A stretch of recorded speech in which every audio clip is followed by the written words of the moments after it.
On Freedom Watch, we've tracked not just the most obvious, grandiose actions of our ever-expanding government, but also the everyday civil liberties violations that often go unnoticed. The war on drugs is the most common reason for the use of extreme tactics by local police. SWAT raids and even the use of military hardware are regrettably becoming more and more common. But what does it take for a home to become a target of a SWAT raid?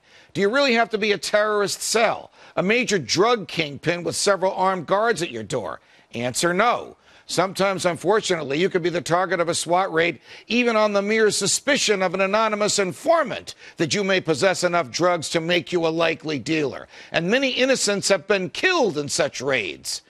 In Columbia, Missouri, the police raided a family home 8 days after getting a search warrant against the head of the home. During those 8 days, they might have had the opportunity to observe the home and have learned that there were children inside, there were dogs inside, and there was no evidence of any drugs inside. They only found a little bit of marijuana residue inside a pipe. Instead of doing this, they performed a SWAT-style raid. They shot both family dogs, killing one. They terrified the children and the family, who were put in far greater danger from the raid than they ever were from anything that took place inside that house. Let's take a look at the footage of the SWAT team itself that it shot on the raid. Columbia Police, search warrant! Get to the door! Go! Get to the door! Police department, don't move! Police department, don't move! Police department, don't move! Police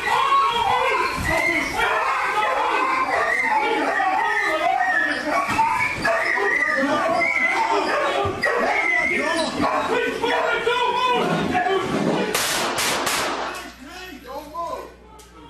We have a room here, you got it? I need one!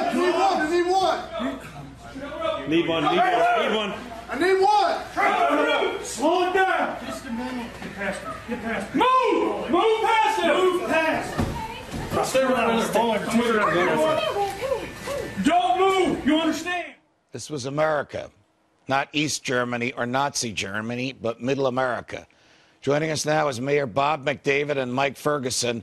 Mike is the host of the Mike Ferguson Show on KSSZ, where they've been following and reporting on the case. The new mayor of Columbia, Missouri, Bob McDavid, who came to office after the raid, is now left trying to salvage the reputation of the police who did this.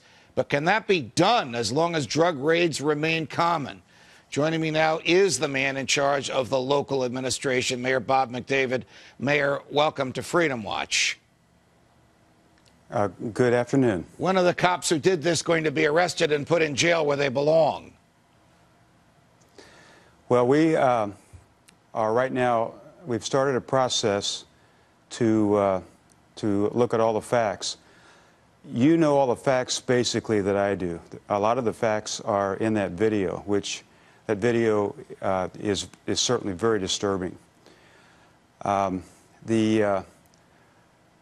The process is going to go like this. First of all, let me say this, that the chief of police told me this morning, and will announce at a press conference this afternoon, 4 initiatives. The first is the threshold for using a SWAT team in Columbia, Missouri will be raised dramatically. Right.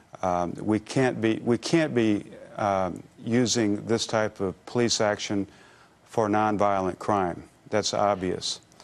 The second initiative is that the intelligence needs to be actionable.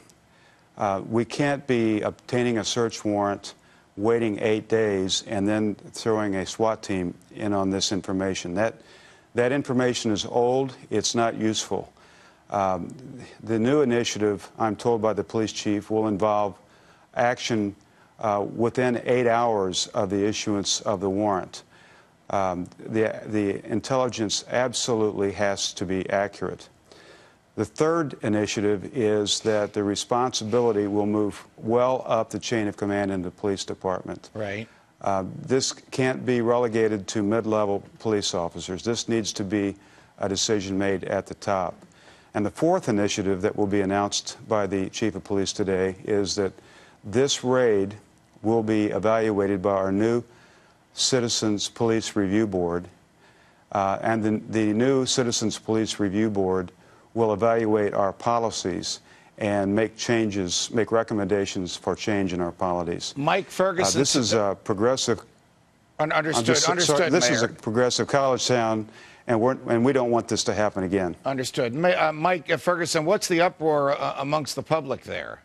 Well, the uproar is right now coming not just from the video, which, as the mayor just said, is very difficult to watch. There's an emotional reaction, not to just hearing the dog get shot, but also the fact that there was a child in the house. But the uproar is coming in the fact that the warrant was served 8 days after, and then there's a secondary wave of people being upset because the fact of the matter is this was all over marijuana when no marijuana was found. So it was really a SWAT use on a non-violent situation. And the end result is that he pled guilty to a misdemeanor charge of having a pot pipe with some residue on it. So, the reaction has been, just overwhelming by certain parts of the community over not just the display of force, but why it was used, and that's been the precursor to, the policy changes that the mayor just discussed, which has come really off of a lot of public pressure that's being responded to. Mayor, I want to underscore again that you were not the mayor when this happened, but you are saddled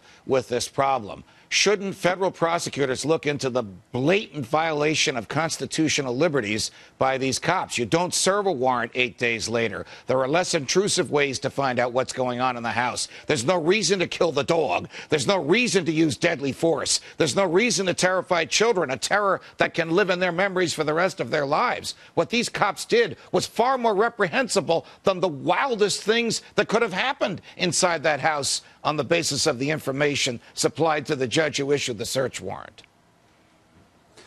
Well, I'm not in a position to defend the actions. I am waiting for the report. This whole incident is going to be evaluated. All the facts will be presented, and we'll deal with it as we need to. I would parenthetically say that I think you're raising an important issue. There are 100 of these SWAT actions a day in this country, and ours stands out largely because we videotaped it and presented it publicly. It was actually presented through a Freedom of Information Act. I think the point that needs to be made is, what is the threshold at which this police tactic can be used?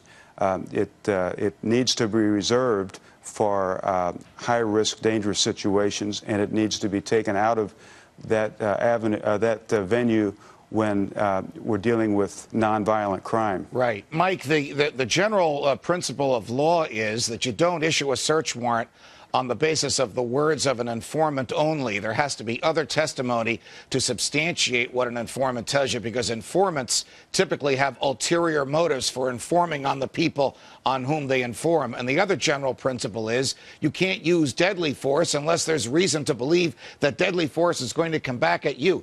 Neither of those was followed in this case. Is there any pressure from any source to have federal authorities lock these cops up who did this? Not here locally. We are hearing a citizen, uprising, calling for that. But at this point, I haven't heard that addressed. We haven't heard any federal pressure on that in the least bit. But you're absolutely right. Is that as far as we are being told right now, is that this was based on the testimony or the statement of an informant in mid to late January before the warrant was issued on February 11th. As far as we know, there was no reason to believe that there were guns in the house. The only thing that we were told is a SWAT commander that I interviewed when covering this story told me that anytime drugs are involved, they tend to use a SWAT because of what they call a history of guns being around drugs. Mike, big picture. This is the middle of Missouri, the middle of the country. This is quintessentially a middle America. Why is it even in a place like this the police are becoming militarized in the manner in which they enforce local, ordinary criminal law? Well, I think that question could probably apply to all sorts of cities, and that is follow the money, is that there's a federal financial incentive to add paramilitary-style equipment and federal funding of these kind of raids. The right now we're being told, hey, the laws say they're illegal. We have to execute the warrants. But the fact of the matter is that Columbia, as the mayor said, is a very progressive town when it comes to social liberties, personal liberties. And recently the city voted to more or less decriminalize small amounts of pot. You basically get the equivalent of a traffic ticket for having small amounts of pot. And yet these cops acted as if they were arresting Osama bin Laden. Mike Ferguson, Mayor, Bob McDavid, thanks for joining us. Thank you, Judge.